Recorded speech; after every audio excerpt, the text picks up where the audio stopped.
Good day, my name is Alexander, and today we would like to talk about the main mistakes that occur during the construction of greenhouses. We have been building greenhouses for many years and have encountered various, so to speak, unpleasant situations that arise, and therefore, to prevent such moments from happening to you, we decided to shoot this short video. We advise you to watch this video to the end, because it is based on 7 years of construction experience, so I think it will be very useful and helpful for those who are starting or planning to build their own greenhouse.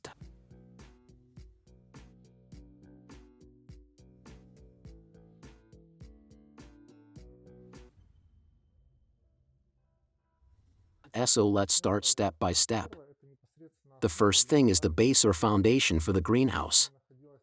To ensure that the greenhouse is not on a sloping surface, and if there is a slope, we need to level it as much as possible so that the difference in height along the length is no more than 2 degrees, and there should be no height differences in width at all. Because if we install the greenhouse on a slope, it will still function, but its load-bearing capacity will be incorrect. If our greenhouse is on a sloping surface or in a hollow, this is a very bad option. I will explain why now.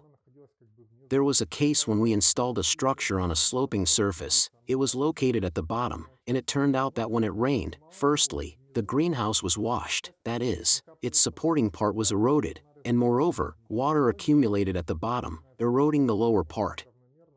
As a result, the greenhouses began to sink, and very unevenly.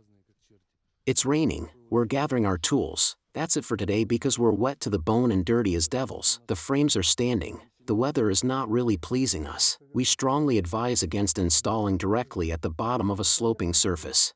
An exception to this rule might be vegetation greenhouses, but that is a completely different story. In general, if we are installing our greenhouse, the slope of the surface should be no more than 2 degrees in length, and it should not be located at the bottom of the slope, because water will accumulate there. When we install a greenhouse, it must have support. Usually, if there are heavy soils, you can simply secure the lower part with anchors or ground screws. A mistake that happens in such cases with the supporting part is that the base is fastened in the winter. This is not very good, and here's why. The ground has one base, but when the ground thaws, its physical properties change. What we dug in and reinforced, all of this starts to move, so it is better to make all fastening elements to the ground when the ground has a positive temperature. Otherwise, when it thaws, it will change its physical properties, and this can lead to the loss of the correct geometry of the supports. The most ideal support is when we have a foundation, but in principle, in that case, it is no longer a greenhouse, but a permanent structure. Point number 2 is when we directly encounter the construction and frame of the greenhouse. When erecting the frame, several factors should be considered. First, what will the greenhouse be covered with? Second, what period will it be used for? That is, if our frame is for film, one system of trusses is made and the purlins are connected. If it is for polycarbonate, then a different fastening principle is used. If it is for glass, then there is a third option. Each structural option requires its own features, so it is worth considering what we will cover it with and, of course, the period when we will use the greenhouse. We will cover it with and, of course, the period when we will use the greenhouse.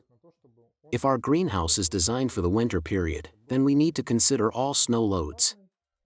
We need to calculate so that the structure can withstand a snow load of about 180 kilograms per square meter for polycarbonate, and about 120 kilograms for film. If the greenhouse has heating, without heating, more snow can accumulate. The second point regarding the frame is its shape.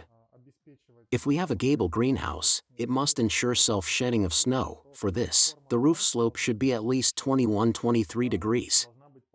If we have an arched structure, the shape of the arch should tend towards a semicircle, that is, the height should be half the width, and snow will shed quite well from it. What mistakes arise here? The first mistake is, in principle, if we are making a film greenhouse, we need to consider the factor that when snow sheds, it should not push through the film. Here the snow has started to move, and to avoid impact on the horizontal purlins that will run along the entire greenhouse, they should be located below the main dome. Often it happens that snow accumulates here, the sun warms it, and a piece of ice forms. When it starts to shed, it pushes through the dome and goes, and if there is a horizontal connecting element here, it can simply hit it, causing the film to tear. All horizontal purlins should be lowered as much as possible so that there is no impact when snow passes. The next point is that the truss spacing depends on their load-bearing properties, and in principle, a maximum of 2.5 meters is used if we are considering the winter period. The minimum spacing can be 65 centimeters. Everything depends on the load-bearing capacity of the truss, what load it can withstand. Accordingly, there is a greater load on the horizontal purlins because the snow lies down, that is, two arches try to meet each other, they go towards each other, and if we have weak horizontals, they can simply collapse. That's the first point. The second point is that when we make the structure, we must take into account the so-called wind braces. That is, the first and second arches should always be connected by wind braces. These are diagonals, and due to this, we get the stability of the frame against horizontal loads. There was a case when we started installing arches 1, 2, 3, 4, 5, and we did not connect the first and second. As a result, the first arch fell, and they all fell one after another. The first arch is installed in order, then the second arch, and they are connected by wind braces, and then they stand stably. The following ties go to them. Wind braces are placed with a certain spacing in the middle and at the ends. Everything depends on the length of the greenhouse. This also applies to polycarbonate greenhouses, that is, wind braces must be present. If we take a polycarbonate greenhouse, then the main factor here is what kind of covering we have, and we start from this to determine how much purlin we need to make. If we have, for example, 4 mm polycarbonate, then the open area without purlin should be no more than 1.2 square meters. What is this? If we have trusses with a spacing of 1 meter, then the distance between the horizontal purlins should not be more than 1 meter, that's the first thing. If our trusses are spaced 2 meters apart for the width of the polycarbonate, then the maximum distance between the purlins should be 50-60 centimeters. If we have a large area, simply, if snow falls here, it will break the polycarbonate, and moreover, the density of the polycarbonate is also a factor here. If we have 10 mm polycarbonate, then we can increase the open area by about 1.5 times. That is, for example, at a width of 2 meters, the distance between the purlins can reach 80-90 centimeters. That is, an open area of about 1.8 meters. For a greenhouse, ventilation is a very important element, and we encountered a case where, when the task was to build a winter greenhouse, the customer said they would completely from ventilation, that their greenhouse would only be used in the winter period, that is, they would install fans there. However, even in the winter period, ventilation is a mandatory element, because especially in winter, a lot of moisture accumulates, that is, humidity, and without proper ventilation, everything will drip. Therefore, if we are building a greenhouse, we must include vents, and the minimum area that should open is at least 7% of the total area of the greenhouse. At the same time, it is possible to additionally install forced ventilation. In principle, this also works quite conveniently, both in winter, so as not to open the vents and create a large flow of cold air, which can lead to thermal shock for the plants, and small fans cool the greenhouse quite well. If you cut out the upper part so that cold air enters, mixes with the warm air at the top, and then descends. Therefore, no greenhouse will function normally without ventilation. It cannot be completely closed. If we are planning heating, then the greenhouse should be designed for the minimum temperature peak of the given region.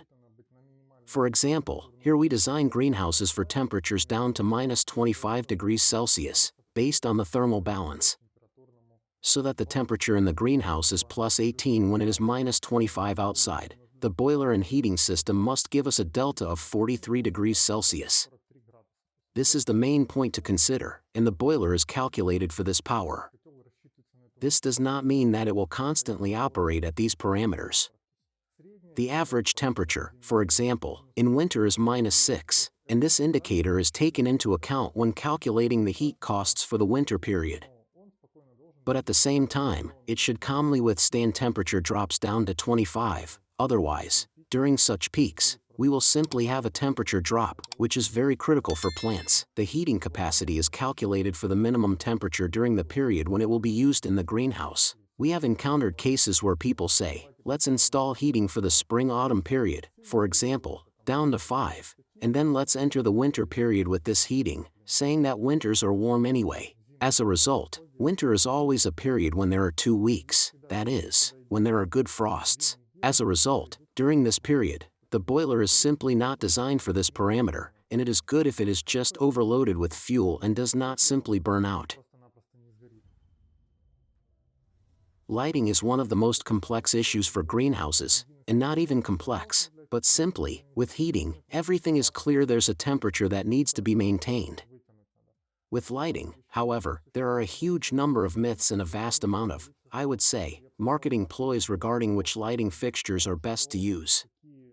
Currently, LEDs are becoming quite popular, and I want to say that in a short summary, it's difficult to lay out all the information on how and what, but in principle, I've come to the following conclusions. If we have shelving in the distance from the LED to the plant is a maximum of 1 meter, then you can use LEDs that consist of low-power diodes, 0.3, 0.5, or 1 watt. At this distance, they work normally.